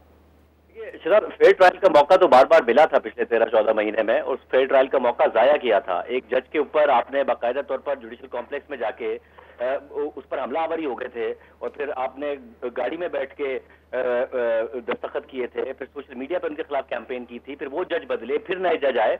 तो फेयर ट्रायल का मौका तो इस पूरे प्रोसेस में मिला था। हुकूमत में होते हुए भी इस केस को खत्म कर सकते थे इमरान खान साहब। मगर जो दूसरी बात है, जो जाहिर है जल्दी दिखाई है, राइट टू डिफेंस हक था इमरान खान साहब का, जिसमें अगर वो कोई भी पेश कर रहे हैं अपने लिए गवाहों को, तो उन गवाहों को सुना जाना चाहिए था। यहाँ पर जल्दी दिखाई है जज साहब ने, इस बात में तो कोई शक नहीं है कि ऐसा लग रहा था कि वो किसी भी तरीके से हफ्ते तक और 5 अगस्त तक इस फैसले को देना चाहते हैं। और हामिद मीर साहब सही कह रहे हैं कि ये बात ज़बान आम हो गई थी कि 5 अगस्त तक फैसला देना है, बातें हो रही थी। मिर्जा सैयद साहब का व्लॉग सुन रहा था, उन्होंने भी उसमें कहा था टॉक शॉक में कि जी ऐसा लगता है कि 5 अगस्त तक फैसला आ जाएगा। तो यहाँ पर ऐसी चीजें छोड़ी गई हैं जज साहब की तरफ से जिसमें एक जल्दी नजर आती है और एक सवाल करने का मौका मिल रहा है तहरीक इंसाफ को। दूसरी बात यह है कि मैं देख रहा हूँ कि बहुत ज्यादा ज़ाहिर बात की जा रही है कि वज़ीर आज़म के साथ ये होता रहा है, जो कि वाकई पाकिस्तान की अनफॉर्चुनेट हिस्ट्री है। मगर इमरान खान साहब का फिर भी कम से कम यह किस्मत बेहतर है कि यूसुफ गिलानी साहब को तो सुप्रीम कोर्ट ने डिस्क्वालीफाई कर दिया था, उनके पास तो अपील का राइट भी मौजूद नहीं था। नवाज शरीफ साहब को बेटे से तनख्वाह न लेने पर सुप्रीम कोर्ट ने डिस्क्वालीफाई कर दिया, उनके पास भी अपील का राइट नहीं था। इमरान खान साहब को तो नीचे ट्रायल कोर्ट ने डिस्क्वालीफाई किया है, और इस ट्रायल के दौरान भी बार बार उनको पार्शियल रिलीफ कभी हाई कोर्ट से कभी सुप्रीम कोर्ट से मिला है, और उनके पास अभी भी राइट टू अपील है। अगर उनके साथ ज्यादतियां हुई हैं तो उस ज्यादती को वो उठा सकते हैं हाई कोर्ट में जाके और उसके बाद सुप्रीम कोर्ट में जाके। नवाज शरीफ और यूसुफ गिलानी के पास तो ये ऑप्शन भी नहीं था, क्योंकि सुप्रीम कोर्ट ने डिस्क्वालीफाई कर दिया था, और सुप्रीम कोर्ट बाकायदा तौर पर नवाज शरीफ के केस में एक मॉनिटरिंग जज लगा के लोअर कोर्ट को कहती थी कि जल्दी फैसला करना है। यहाँ तो सूरत हाल अलग नजर आती है। एक और अहम बात है जिसमें थोड़ा सा टाइम चाहूंगा। हामिद मीर साहब ने आज दिन में बड़ी अहम बात की थी, और वो बहुत अहम है कि इस मुल्क में कभी डिक्टेटर्स के खिलाफ तो कुछ नहीं साबित होता, जो मुल्क के मुंतखब वज़ीर आज़म हैं उनके खिलाफ सब साबित होता रहता है। ये बिल्कुल ठीक कह रहे हैं हामिद मीर साहब, ये हमारे मुल्क का अलमिया है कि डिक्टेटर्स के खिलाफ कुछ नहीं होता। मगर इसमें भी अहम बात यह है कि 2013-14 में एक हुकूमत आई, उसने एक डिक्टेटर को सजा देने की कोशिश की, तो एक शख्स था जो सड़कों पर आ गया और धरना देने का उसने ऐलान कर दिया और उस हुकूमत को कमजोर कर दिया, वो इमरान खान साहब थे। फिर वो शख्स हुकूमत में आता है और एक अदालत और जज वकार सेठ साहब फैसला देते हैं जनरल मुशर्रफ के खिलाफ, मगर वो शख्स वजीर आजम होते हुए अपनी काबीना की प्रेस कॉन्फ्रेंस कराता है और उस जज को पागल कहता है। उसके बाद अपील में जाके उस फैसले को रिवर्स कराता है। तो जर्नलों के खिलाफ अगर फैसला कोई आया था, उसकी राह में रुकावट खुद इमरान खान साहब बने थे।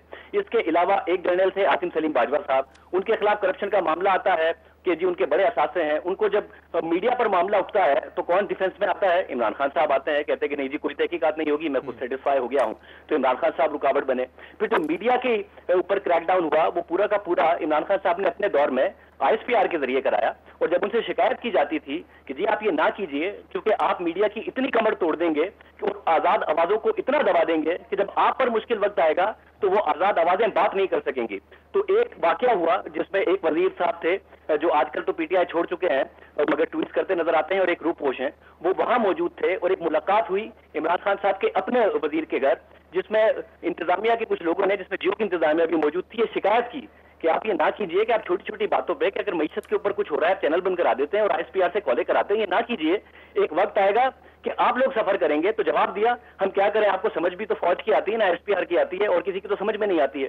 तो ये जो पूरा निजाम है जिसको आज कमजोर किया हुआ है, अगर आज इस मुल्क में किसी डिक्टेटर के खिलाफ नहीं हुआ कुछ और जिस जज के खिलाफ कैंपेन की गई उसे पागल कहा गया, उसके जिम्मेदार है इमरान खान साहब। लेकिन शाहजेब साहब आप जो कह रहे हैं बिल्कुल दुरुस्त है, लेकिन ये भी हकीकत है ना कि उस वक्त अगर इमरान खान साहब धरना देने गए और उस वक्त एक परवेज मुशर्रफ की ट्रायल का मामला था तो वो भी किसी के कहने पे गए, खुद तो उनका सियासी फैसला नहीं था।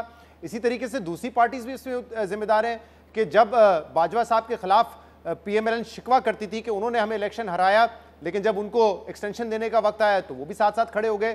तो यहाँ पे यही होता हुआ नजर आया कि जब आप ऑपोजिशन में होते हैं तो आप मुखालफत करते हैं, हुकूमत में आते हैं या इक़्तिदार में आने की कोशिश होती है तो आप सहारा लेते हैं फिर एस्टैब्लिशमेंट का।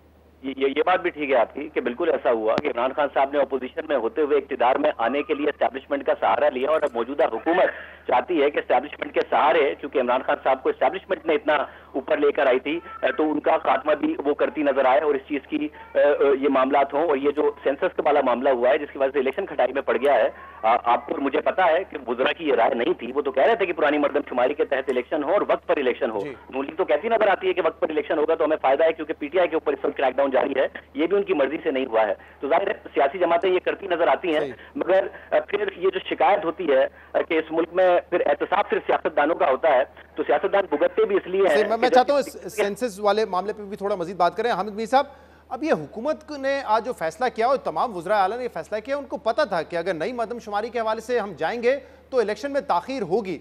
और आपको याद होगा कि मतलब इस्लामाबाद में तो ये तज्ज़िये हो रहे थे कि अगर इमरान खान को अरेस्ट कर लिया जाता है, नाअहल हो जाते हैं, तो फिर कोई जवाब नहीं बचेगा सियासी जमातों के पास कि वो इलेक्शन में ना जाएं। फिर आपके ख्याल में ये फैसला आज क्यों किया गया है? आई एम श्योर ये सिर्फ ये बात तो नहीं होगी कि 2021 में CCI फैसला कर चुकी थी नई मरदमशुमारी का, तो इसलिए आज उसको एंडोर्स किया है, क्योंकि 2 हफ्ते पहले तक यही वुज़रा कह रहे थे कि नहीं, पुरानी मरदमशुमारी पे इलेक्शन होंगे। अच्छा, अगर आप मुझे इजाजत दें तो मैं जरा जवाब दे दूं, क्योंकि शाहजेब खानजाद साहब ने बहुत लंबा जवाब दिया है जो मैंने दिन के वक्त बातें की थी, तो मैं जवाब तो नहीं करना चाहता, लेकिन मैं सिर्फ हिस्ट्री को करेक्ट करना चाहता हूं कि मीडिया के खिलाफ क्रैकडाउन जो है वो 2018 में शुरू नहीं हुआ। मीडिया के खिलाफ क्रैकडाउन जो है वो नवाज शरीफ साहब की हुकूमत के दौर में शुरू हो गया था। और आपको एक वाकया याद होगा कि नवंबर 2017 में जब मुस्लिम लीग नून की हुकूमत थी, तो पैमरा के एक ऑर्डर के जरिए तमाम टीवी चैनल्स को बंद करा दिया गया था। इतवार के दिन जो है वो हमने जाके चीफ जस्टिस ऑफ पाकिस्तान से बात की और इतवार के दिन जाके वो चैनल जो है बहाल हुए। और उस वक्त की जो वजीर इत्तलात थी मरियम औरंगजेब साहबा, उन्होंने इसको ओन किया कि हाँ ये मैंने बंद करवाए हैं। तो ये क्रैकडाउन जो है ठीक है इमरान खान के दौर में भी हुआ और मेरे पर पाबंदी भी थी इमरान खान के दौर में, लेकिन ये क्रैकडाउन मुस्लिम लीग नून के दौर में शुरू हुआ था। पीका कानून 2016 में मुस्लिम लीग नून की हुकूमत लेके आई थी, जिसको बाद में हमने भुगता।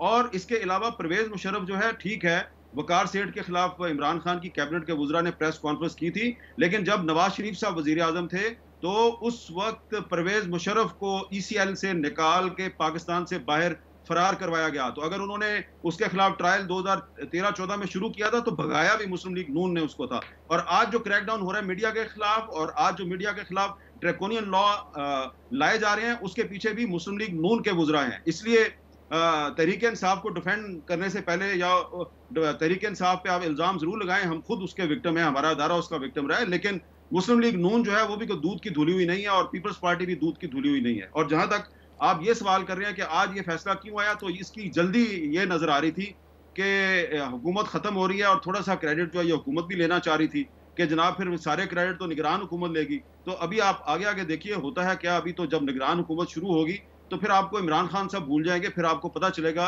कि मीडिया के खिलाफ क्रैकडाउन होता क्या है। और शाहजेब, ये जो तेजी से कानून साजी हो रही थी जिसमें केयर टेकर सेटअप को बाइख्तियार बनाने का कानून हो और बहुत मुतनाज़ा कानून साजी जल्दबाजी में की गई है, फिर सियासी शख्सियात का नाम सामने आना कि सागडार होंगे, शाहिद खान अब्बासी साहब निगरान वज़ीर आज़म होंगे, ये सब फिर इसी की तैयारी थी कि एक तवील केयर टेकर सेटअप की तरफ हम जा रहे हैं और PMLN चाहती थी कोई सियासी शख्सियत हो जो हमारी जमात से हो और इसीलिए बाइख्तियार भी बनाया जाए ताकि जो भी माशी फैसले हैं और दीगर फैसले हैं वो आसानी से किए जा सके। यानी कि ये सब कुछ जो हो रहा था ये पूरा प्लान के मुताबिक था।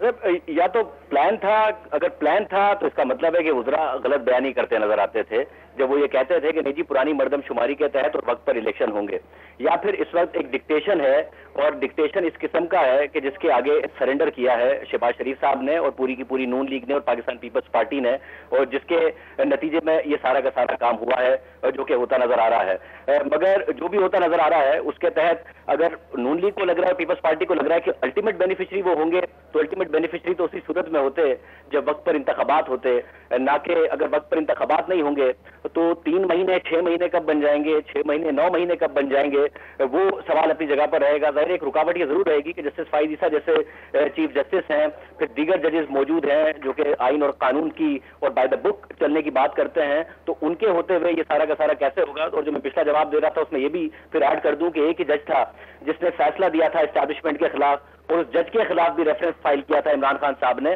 तो अगर मुल्क में आज सिस्टम कमजोर है तो मौजूदा सेटअप बिल्कुल जिम्मेदार है। मीडिया की आजादी किसी को बुरी नहीं लगती है, मगर आज अगर मीडिया इतना ज्यादा कमजोर हुआ है और जमहूरियत इतनी ज्यादा कमजोर हुई है, तो जहां जहां मौका था पिछले 8-10 साल में, इमरान खान साहब का उसमें बहुत बड़ा किरदार है। आज जाहिर है वो जेल में है, अपना दिफा नहीं कर सकते हैं, मगर ये जो केस है मेरा ख्याल है उन्हें मौका मिलेगा। ये जितनी जल्दी जज हुमायूं दिलावर साहब ने दिखाई है, और तो उसमें जो वीकनेसेस होंगी उन्हें फायदा होगा जब वो अपील में जाएंगे, क्योंकि उनके पास 2 अपीलों का मौका मौजूद है। जो 2 बाकी वज़रा आज़म थे, नवाज शरीफ और यूसुफ गिलानी, उनके पास तो अपीलें नहीं थी क्योंकि सुप्रीम कोर्ट ने खुद कराया था सब। सही। तो हामिद भाई साहब, अब ये इलेक्शन आज आजम नज़ीर ताज साहब ने कहा 2-2.5-3 महीने डिले होते नजर आ रहे हैं अगर जल्दी काम कर लिया इलेक्शन कमिश्नर ऑफ पाकिस्तान ने, क्योंकि आउटर लिमिट उनकी 120 दिन की है। तो आपको लग रहा है फरवरी मार्च में अब इलेक्शन हो जाएंगे, या फिर अगर टाइम पे नहीं होने, 90 दिन में नहीं होने, तो 6 महीने क्या 9 महीने कर लें या 12 महीने कर लें? देखिए, मैं तो कुछ ऐसे पॉलिटिकल स्टेक होल्डर्स को जानता हूं जो कि इस वक्त जो पाकिस्तान में जो सियासी डिवाइड है, तो उसमें वो इमरान खान के खिलाफ जो सफ़बंदी है उसमें उनका शुमार होता है। वो लोग तो चाहते हैं, खुद मेरी उनसे बात हुई है, वो लोग तो चाहते हैं जी इलेक्शन कम से कम 1 साल 1.5 साल के लिए आगे चला जाए, लेकिन मुस्लिम लीग नून और पीपल्स पार्टी उनसे इत्तेफाक नहीं करती। अब मसला यह है कि वो लोग जो हैं वो जो पाकिस्तान में जो ताकत का असल मंबा है वो उसके बहुत करीब है, लेकिन हमें बताया जा रहा है कि एक बहुत ही टेक्निकल इशू है कि किसी भी सूरत में जो इलेक्शन है उसको मार्च 2024 से आगे इसलिए नहीं ले जाया जा सकता कि मार्च 2024 में जो सेनेट है उसकी आधी सीटों की मुद्दत खत्म हो जाएगी, आधा सेनेट खाली हो जाएगा, और मौजूदा जो चेयरमैन सेनेट हैं इनकी भी मुद्दत खाली हो जाएगी, इनकी भी मुद्दत खत्म हो जाएगी, इनकी भी सीट खाली हो जाएगी। तो ये जो सितंबर है इसमें तकरीबन चंद हफ्ते बाकी हैं, और सितंबर में सदर आरिफ अलवी साहब जो हैं उनकी भी मुद्दत खत्म हो जाएगी, और फिर चीफ जस्टिस ऑफ पाकिस्तान की मुद्दत भी खत्म होने वाली है। तो काजी फाइज ईसा साहब आ तो जाएंगे, लेकिन अगर आपने इलेक्शन को डिले कर दिया तो सदर भी जो है वो भी एक कायम मुकाम सदर के तौर पे चलेगा, और अगर उसकी मुद्दत खत्म भी करनी है आपने, तो जो उसकी जगह जो सदर है वो कौन आएगा, क्योंकि आमतौर पे चेयरमैन सेनेट होता है, तो चेयरमैन सेनेट की सीट भी खाली हो जाएगी, इवन डिप्टी चेयरमैन सेनेट की सीट भी खाली हो जाएगी। तो इसलिए आप ये अफोर्ड नहीं कर सकते कि आपकी कौमी असम्बली भी खाली रहे, इलेक्शन ना हो, और आधी सेनेट भी खाली रहे, और वहाँ पे भी इलेक्शन नहीं होगा, क्योंकि जब तक आप सेनेटर्स का इलेक्टोरल कॉलेज नहीं होगा, सूबाई असम्बलियाँ मौजूद नहीं होगी, तो सेनेट का इलेक्शन कैसे होगा। इसलिए ये एक बहुत बड़ी एक तकनीकी मजबूरी है। मेरा ख्याल है कि ये पाकिस्तानी जमहूरियत जो है उसकी खुशकिस्मती है कि ये एक बहुत बड़ा एक टेक्निकल जो एक फॉल्ट है, उसकी वजह से जो लोग इलेक्शन डिले करना चाहते हैं उनके अज़ाइम जो हैं वो उनकी तकमील नहीं हो सकती। तो इसलिए किसी भी सूरत में मार्च 2024 से ज्यादा आगे आप नहीं जा सकते। इसलिए आजम नज़ीर तारड़ साहब दुरुस्त कह रहे हैं, क्योंकि वो खुद भी सेनेटर हैं। लेकिन अगर इससे आगे ले जाया गया तो फिर ये आईने पाकिस्तान तो खत्म, फिर तो आप जो बता रहे हैं बड़े मसाइल पैदा हो जाएंगे। सदर पाकिस्तान कौन होगा, क्योंकि चेयरमैन भी उस वक्त रिटायर हो चुके होंगे, आधा सेनेट खाली हो चुका होगा। लेकिन क्या मार्च तक भी लेके जाने की गुंजाइश कानूनी आईनी तौर पे मिल जाएगी? क्योंकि कल जो सुप्रीम कोर्ट का तफसीली फैसला है उसमें तो उन्होंने बाकायदा कह दिया है कि आर्टिकल 254 को इस्तेमाल करते हुए आप इलेक्शन में ताखीर नहीं कर सकते। इलेक्शन कमीशन ऑफ पाकिस्तान 90 दिन से तजावुज नहीं कर सकता, क्योंकि आइन में ये डेडलाइन है कि इससे आगे नहीं जा सकते इंतखाबात। तो क्या जो नवंबर से भी आगे ले जाने की बात हो रही है उसकी कोई लीगल, कोई कॉन्स्टिट्यूशनली एक्सक्यूज मिलेगा या नहीं मिलेगा हुकूमत को? Absolutely not.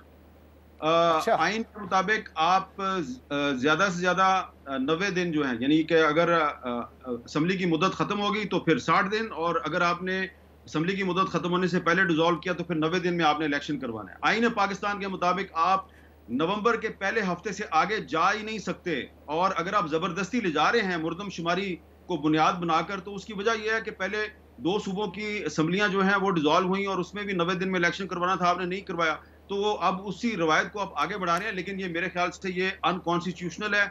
नवंबर से आगे इलेक्शन को ले जाना मुकम्मल तौर पे गैर आईनी काम है। लेकिन क्योंकि यहाँ पे अदालतें जो हैं उनकी चल नहीं रही इस वक्त, क्योंकि जज साहिबान जो हैं वो मुतनाज़ा हैं, उनके अंदर ग्रोहबंदी है, उनकी जो आपस के इख्तलाफात हैं उसका फ़ायदा उठाया उन लोगों ने, जो कि यहाँ पाकिस्तान को हमेशा से आइन का तमाशा बना रहे हैं। शाहजेब खानजादा साहब, ये बात बड़ी अहम है कि देखिए केपी और पंजाब में तो इलेक्शन नहीं हो सके सुप्रीम कोर्ट के फैसले के बावजूद, क्योंकि अदालत उस वक्त तकसीम थी। अब जब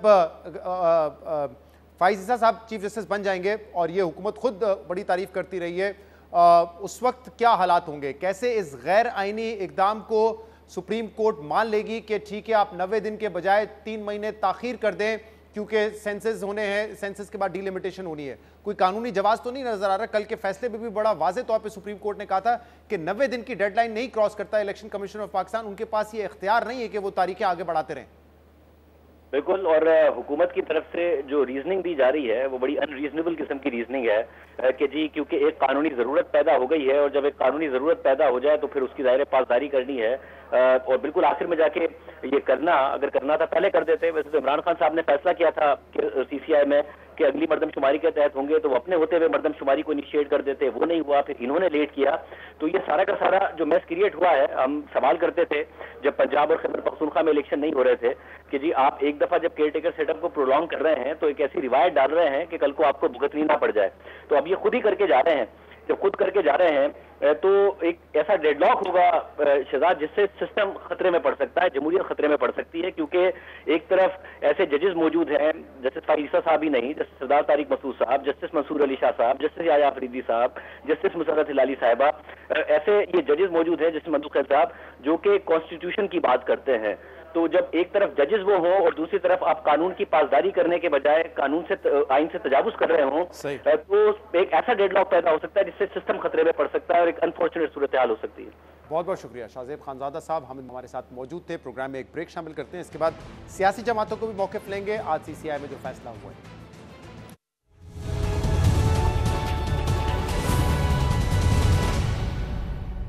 CCI ने नई मरदमशुमारी को नोटिफाई कर दिया, यानी कि नए इंतखाबात जो हैं, आम इंतखाबात होने वाले इंतखाबात वो नई मरदमशुमारी के तहत होंगे और पाकिस्तान और MQM पाकिस्तान इसको अपनी जीत करार दे रही है, क्योंकि MQM पाकिस्तान की ही मुतालबे पे 2022 में 2021 में सेंसस का वादा किया गया था और आज इसको नोटिफाई कर दिया गया है। मुस्तफ़ा कमाल साहब MQM पाकिस्तान के रहनुमा हमारे साथ मौजूद हैं। बहुत बहुत शुक्रिया मुस्तफ़ा कमाल साहब ज्वाइन करने के लिए। आप लोग कह रहे हैं कि ये आप लोगों की कामयाबी है क्योंकि आप लोगों ने आवाज़ उठाई थी कि नई मरदमशुमारी होनी चाहिए, पिछली से आप मुतमईन नहीं थे, लेकिन अब एक सवाल खड़ा ये हो गया है कि इलेक्शन में ताखीर होगी क्योंकि डीलिमिटेशन के लिए वक्त दरकार होगा इलेक्शन कमीशन ऑफ पाकिस्तान को। तो यह आईनी तौर पर कैसे मुमकिन होगा कि इलेक्शन 90 दिन के बजाय 6 महीने में हो रहे हो या 5 महीने में हो रहे हो? शाह साहब, सबसे पहले तो एक बात मैं आपसे कहना चाहता हूँ आपके पहले इंट्रो के हवाले से, वो ये कि ऑल्दो कि हमें सारी जो है वो सारे नंबर से मुतमईन नहीं है, बट हम इसे बहुत बड़ी कामयाबी समझते हैं क्योंकि 7 अप्रैल को सिंध हुकूमत के जो एन्यूमरेटर्स थे और DCs और ACs ने कराची की आबादी को ये बताया कि 98% आबादी कंप्लीट हो गई और 1,35,00,000 इसको गिन रहे थे और 1-1.5 लाख और बढ़ाकर इसको खत्म कर देते। 7 अप्रैल से लेकर आज का दिन, आज अगर हमारे पास जो इतलात आ रही है कि 2,03,00,000 या 4 लाख आबादी हो गई है, तो तकरीबन 70 लाख लोग डेट खत्म होने के बाद 70 लाख लोग बाजियाब कराए गए हैं। ये एक बहुत बड़ी कामयाबी है, बाजियाब कराए गए, ये एक बहुत बड़ी, मैं इसको बाजियाबी कहूंगा, इसलिए कि थे मौजूद और आप उनको गिने बगैर आप उसे लापता करके आपने कंप्लीशन का ऐलान कर दिया था। हमारी जिद्दोजहद की वजह से, वजीर आजम के पास एक्सेस होने की वजह से, वजीर एहसन इकबाल के एक्सेस होने के पास मीटिंगें करने की वजह से, सबूतों शवाहिद जमा करने के बाद उनको डेट्स बढ़ाना पड़ी, उनको उसके बाद पोस्ट सेंसस जो है वो ऑडिट करना पड़ा और आज अगर ये नंबर आ रहे हैं जिस नंबर पे हम मुतमईन नहीं है, लेकिन हम अल्लाह का शुक्र अदा करते हैं कि MQM पाकिस्तान ने सिंध के लोगों और खास तौर पे शहरी इलाकों के, सिंध के शहरी इलाके के लोगों का केस ना कि सिर्फ लड़ा है बल्कि आज हमने साबित कर दिया, जीत है आज हमारी, कि हमने जो सिंध की आबादी को, कराची की आबादी को, सिंध की आबादी का 30%, ये 30% 7 अप्रैल को 30% पे लॉक करना चाहते थे। आज अल्हम्दुलिल्लाह अगर ये नंबर जो कि हतमी हमारे पास नहीं आए हैं और हम इससे मुतमईन भी नहीं है, लेकिन अगर ये नंबर भी अगर आप काउंट करें तो हम 37% ऑफ इंटायर सिंध पॉपुलेशन पे चले गए। सही, अब मैं जरा इसका मवाजना करता हूं मुस्तफा कमाल साहब। 2017 में के मुकाबले में सिंध की जो कुल आबादी है उसमें 80 लाख का इजाफा हुआ है और जो कराची की आबादी है 2017 के मुकाबले में उसमें 35 लाख लोगों का इजाफा हुआ है। तो इसी वजह से आप कह रहे हैं कि जो 43 लाख लोगों का इजाफा हुआ है, 47 लाख लोगों का इजाफा हुआ है, तो इसीलिए 45 लाख लोगों का, ठीक है, इसलिए आप कह रहे हैं कि अब जो पॉपुलेशन कराची की है वो 37% ऑफ द टोटल पॉपुलेशन हो गई है ऑफ सिंध। तो क्या इस एतबार से जब डीलिमिटेशन होगी तो सीटें बढ़ जाएंगी कराची की? इंडीड यकीनन इंशाअल्लाह ताला हमें उम्मीद है कि 2 सीटें इंशाअल्लाह ताला नेशनल असेंबली की और 3 सीटें इंशाअल्लाह ताला प्रोविंशियल असेंबली की हमें उम्मीद है कि बढ़ेंगी। और देखें ये सिलसिला शुरू हो गया है जहां पर अर्बनाइजेशन को दबाने की कोशिश की जा रही थी जाली तरीके से, जहां पर पहली दफा पूरी दुनिया में अर्बनाइजेशन हो रही है और सिंध की पॉपुलेशन में रूरलाइजेशन हो रही थी कि रूरल एरियाज की आबादी बढ़ा रहे थे। देखिए जब हम कराची की बात करते हैं, किसी एक रंग नस्ल जुबान की बात नहीं करते, हम तमाम जुबानें बोलने वाले जो रह रहे हैं इस शहर में, हमारा सिर्फ सिंपल सा ये मुतालबा था। और बड़ी अजीब बात है, हम कोई मकबूजा कश्मीर में नहीं रह रहे, आजाद मुल्क में रह रहे हैं, वहां पर हमें अपने आप को गिनवाने के लिए इतनी तकदो करनी पड़ती है और करनी पड़ी। और हम सिर्फ ये कहते हैं कि जो जहां रह रहा है उसको वहां उतना गिन लो। पहली दफा पाकिस्तान की तारीख में हमेशा ये होता रहा था कि सेंसस के रिजल्ट अनाउंस हो जाते थे, आप 2 प्रेस कॉन्फ्रेंस करके घर चले जाते थे, फिर आपको 19 साल तक इंतजार करना पड़ता था। पहली दफा अल्हम्दुलिल्लाह एमक्यूएम ने इसका पीछा किया, इसकी चौकीदारी की, सबूत शवाहिद जमा किए, कन्वीनर से लेकर कारकुन तक ने काम किया।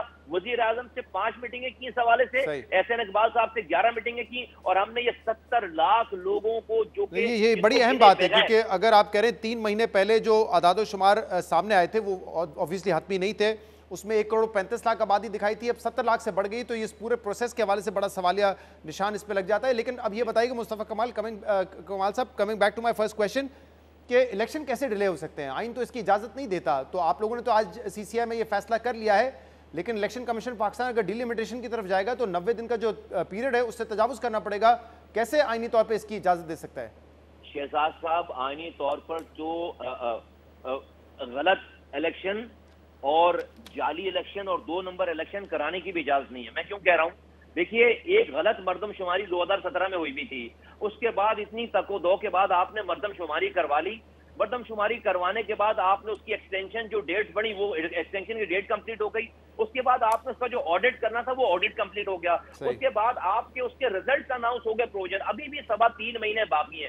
ये सब कुछ करने के बाद अगर आप कहें कि नहीं, वो जो पुराना गलत काम हुआ है, क्योंकि इलेक्शन को टाइम पे कराना है और अभी हमारे पास 3.25 महीने, चूंकि हम 6 महीनों में या 4 महीनों में जो डिलिमिटेशन करेंगे। मुझे क्विकली अगर बता सकें आप कितना टाइम आपके ख्याल में डिलिमिटेशन में चाहिए होगा, क्योंकि आज वजीर कानून ने कहा है 2.5 महीने तो ताखीर हो सकती है इलेक्शन में, आप क्या समझते हैं कितना होगा? मैं समझता हूं कि अगर आपने 8 घंटे की वर्किंग आवर पे ये कह रहे हैं कि 4 महीनों में हम डिलिमिटेशन करेंगे, भाई आप रात और दिन काम करें ना, कभी इमरजेंसी में भी काम होता है, हमने भी शहर में काम किया ना रात और दिन, 24 घंटे की 3 शिफ्टें लगाएं, जो काम 4 महीनों में 2 महीने में करें और इलेक्शन टाइम पे कराएं। हम नहीं कह रहे इलेक्शन आप जो डिले करें।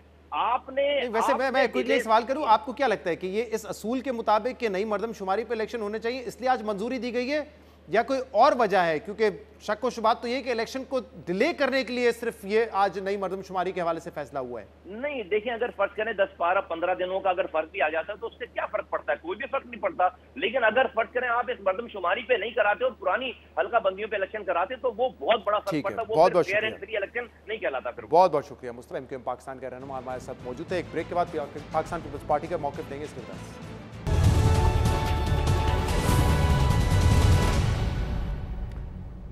वेलकम बैक नाज़रीन। CCI ने आज नई मर्दमशुमारी को नोटिफाई कर दिया, इस पर हम मजीद बात करेंगे। पीपल्स पार्टी के सीनियर रहनुमा कमरजमान कायरा साहब हमारे साथ मौजूद हैं, जो आज इस इजलास में भी शामिल थे।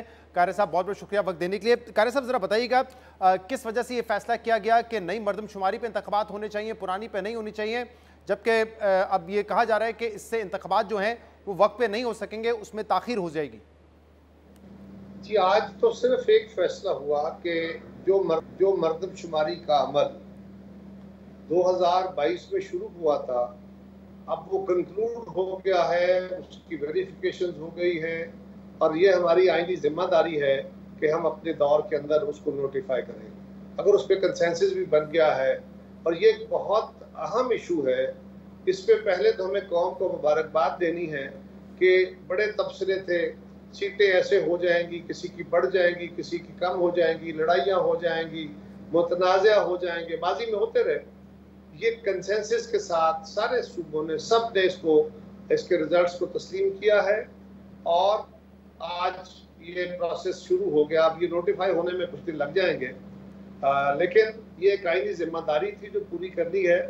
इलेक्शन कब होंगे, किस मर्दमशुमारी के तहत होंगे, ये तो फैसला इलेक्शन कमीशन ने करना है। ये आज के फैसले का तो कोई इससे ताल्लुक नहीं है। नहीं, लेकिन इसके जो कॉन्सिक्वेंसेज होंगे, जो आज फैसला हुआ है, वो तो यही होंगे ना ऑब्वियसली, क्योंकि अब ईसीपी तो पाबंद है नई मर्दमशुमारी के तहत इलेक्शन करवाने का, और डिलिमिटेशन होनी है, उसमें 4 महीने लग जाएंगे। किस तरह पाबंद है? आज नहीं, किस तरह पाबंद है?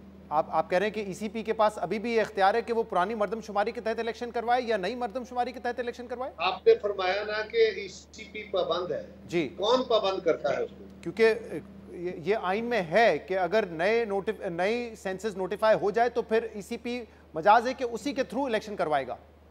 जी ठीक है, ओके, चलिए आप अपनी बात कर लीजिए। ये सही कह रहा हूं ना मैं? जी ऐसे ही है, ऐसे ही। थोड़ी देर के लिए आपने मुझे भी कंफ्यूज कर दिया। हाँ, तो मैं कह रहा हूं जो आज आपने फैसला किया उसके कॉन्सिक्वेंसेस तो इवेंचुअली यही होंगे ना कि इलेक्शन में ताखीर होगी। देखिए, गुजारिश ये है कि पहले नंबर पे तो आईनी जिम्मेदारी पूरी होनी चाहिए, इलेक्शन होने चाहिए, वक्त पे होने चाहिए, ये भी आइन है। मर्दमशुमारी के बाद नई हल्का बंदियां होनी चाहिए, ये भी अब बड़ा अहम इशू है। हल्का बंदियां अब सूबों के अंदर ही होनी है, सूबों के बाहर नहीं होगी, क्योंकि अमकानी तौर पे किसी सूबे की सीट कम या ज्यादा नहीं हो रही, जितनी सीटें जिन सूबों की हैं उतनी ही रहेगी। अब उसके लिए कोई बड़ी तरमीम की जरूरत नहीं है। हल्का बंदियों के लिए इलेक्शन कमीशन को नॉर्मली 4 महीने चाहिए होते हैं, ये रूटीन का इशू है। लेकिन यहाँ पे मोस्ट लाइकली अब सिर्फ सूबों के अंदर एडजस्टमेंट होनी है ना। अब फर्ज करें, और वो भी ये होता है कि अगर किसी जिले की आबादी ज्यादा बढ़ गई है, किसी की कम हो गई है, तो वहां पे एडजस्टमेंट होती है। अगर एक जिले की सीटें आबादी के मुताबिक, अगर उसकी सीटें फर्ज करें 4 कौमी असम्बली की और 8 सूबाई असम्बली की हैं, नई मर्दमशुमारी के तहत भी आबादी के तनासब से उसकी यही सीटें रहनी है, तो फिर उसके हल्का बंदी की तो जरूरत नहीं है, उसके तो हल्के ऑलरेडी मौजूद हैं। ये जरूरी नहीं है कि हल्का बंदी के अमल में हल्के जरूर तब्दील किए जाएं, अगर जरूरत है तो करें। सही। हाँ, जहाँ पे ये जरूरी है कि जिलों के दरमियान आपस में कुछ तफावत आई है, वहां पे इलेक्शन कमीशन इस अमल को शॉर्टन कर सकता है, सही, इसको जल्दी में कर सकता है। अभी 2 हफ्ते पहले आपसे इंटरव्यू किया, आप पुरानी मर्दमशुमारी के तहत ही इलेक्शन होते हुए नजर आ रहे हैं, और ऐसा ही होगा। सईद गनी साहब ने भी ये कहा आपकी जमात से, प्लानिंग मिनिस्टर एहसन इकबाल साहब ने भी ये कहा, या सादिक साहब ये कह रहे थे, राना सनाउल्लाह साहब ने कहा कि पुरानी मर्दमशुमारी के तहत ही होगा, नई मर्दमशुमारी हम नोटिफाई नहीं करने जा रहे। फिर ये अचानक 2 हफ्ते में क्या बदल गया कि अब आप समझते हैं कि नई मर्दमशुमारी के तहत होना चाहिए इलेक्शन? बदला तो कुछ नहीं है। मैं आपके प्रोग्राम में बैठा हूँ, आप मुझसे वजारत सेहत के बारे में कोई सवाल करते हैं, आप मुझसे वजारत मवासलात के बारे में कोई सवाल करते हैं, आप मुझे वजारत खजाना के बारे में, किसी वजारत के बारे में जो मेरी नहीं है, बाकी को वजारत है, और उस वजारत का इशू है, तफसीलात उसके पास है, तो मैं फिर क्या जवाब दूंगा? मैं इन जनरल जवाब दूंगा कि ये जो सूरत हाल है इसका ये इम्कान है, ऐसा होना चाहिए, ऐसा हो सकता है, ऐसा होगा, ये मैं तभी कह सकता हूं कि मेरे पास फर्स्ट हैंड नॉलेज हो। हाँ, हम ये कहते रहे बिल्कुल कि पुरानी मर्दमशुमारी पे इलेक्शन होगा, इसलिए कि नई मर्दमशुमारी के ऊपर एतराजात थे।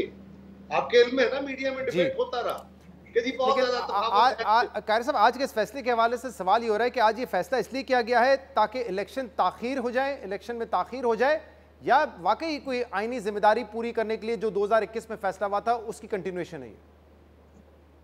अच्छा, फर्ज करें, मैं तो ये कह रहा हूँ कि ये इलेक्शन की जो अपने कायनी जिम्मेदारी थी वही पूरी की जा रही है, लेकिन फर्ज करें कि ये इलेक्शन को डिले करने के लिए कोशिश की गई, तो इलेक्शन महीना डिले हो जाएगा, इतना ही होगा ना, महीना हो जाएगा, 1.5 हो जाएगा। अच्छा, 1.5 महीने में वो कौन सी क़यामत ढा दी जाएगी, हम क्या कर लेंगे जो 1.5 महीना पहले नहीं हो सकता? वो कौन सा ऐसा अमल हो जाएगा जो पहले नहीं हो पा रहा, जो अब अगले 3-3.5 महीने में नहीं होगा, और फर्दर 1.5-2 महीना लेट करके हम कोई गोल अचीव करेंगे? आइन में इस बात की पाबंदी ना रखें कि 90 दिन के अंदर इंतखाबात हो जाए, उसमें आगे कुछ फुल स्टॉप कॉमा डाल के कोई रिलैक्सेशन दे दे कि अगर नहीं भी होता तो कोई क़यामत नहीं टूट पड़ेगी, 90 दिन में करा लें, 20 दिन में करा लें? मैं ये नहीं कह रहा, मैं आपके उस सवाल का जवाब दे रहा हूँ, आप अपने सवाल पे गौर कीजिए। आपने फरमाया कि इलेक्शन इसलिए, आपने सेंसस की आज रिजल्ट इसलिए दिया है कि ये आपकी आईनी जिम्मेदारी थी, या इलेक्शन को डिले करने के लिए ये प्रोसेस जल्दी किया गया है?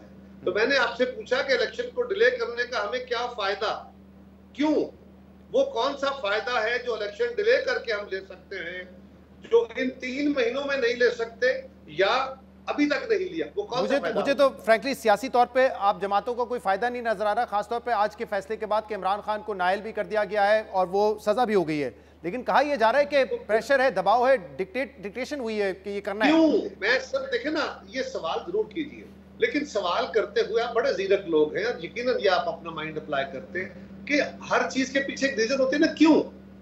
अच्छा प्रेशर है, हो सकता है प्रेशर, चले मैं आपके आर्गूमेंट को बाय करके, आर्गूमेंट सिर्फ ये मुबाशरे के लिए सही फर्ज कर रहे हैं, ये प्रेशर तो प्रेशर क्यों है, किस काम के लिए, तो वजह होगी ना उसकी। अच्छा प्रेशर डाल रहा है कोई और पीछे बैठा हुआ, तो वो क्या गेन करना चाहता है? फर्ज करें आप कह रहे हैं कि खान साहब को डिस्क्वालीफाई कर दिया गया है, वो हो गए, फर्ज करें तो ये भी अगर हो गया तो फिर क्या?